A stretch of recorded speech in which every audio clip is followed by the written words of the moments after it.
SI പരിശീലനം പൂർത്തിയാക്കിയ അച്ഛന്റെ പാസിംഗ് ഔട്ട് പരേഡിൽ പോലീസ് വേഷം അണിഞ്ഞെത്തി മകന്റെ സല്യൂട്ട്.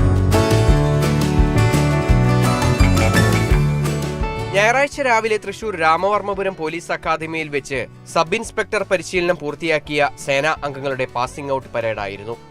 അതിനിടയിലാണ് ഈ കൗതുക കാഴ്ച. പാസിംഗ് ഔട്ട് കഴിഞ്ഞ് വീട്ടുകാരെ തിരിഞ്ഞു നടക്കുകയായിരുന്നു കിരൺ. അതിനിടയിലാണ് ഒരു വലിയ സർപ്രൈസ് ലഭിച്ചത്.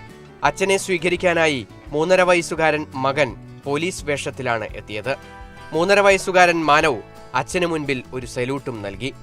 ആ സല്യൂട്ട് ജീവിതത്തിലെ ഏറ്റവും വലിയ അംഗീകാരമായി കണക്കാക്കുന്നു കിരൺ. പ്രൗഡിയായിരുന്നു മോനെ കണ്ടപ്പോഴേ. ആ യൂണിഫോമിൽ മോനെ കണ്ടപ്പോൾ തീരെ പ്രതീക്ഷയില്ല. ഓനിപ്പം പോലീസ് ആവണമെന്നാ ആദ്യം. ഇപ്പം തുടങ്ങിയ ആഗ്രഹങ്ങളാണ് പോലീസ് ആവണം എന്നുള്ള രീതിയിലുള്ള സിനിമകളും കണ്ടു. അങ്ങനെയൊക്കെ ആയിട്ട് അച്ഛൻ്റെയും മകൻ്റെയും സ്നേഹപ്രകടനം അവിടെ ഉണ്ടായിരുന്ന എല്ലാവരുടെയും മനസ്സും നിറച്ചു.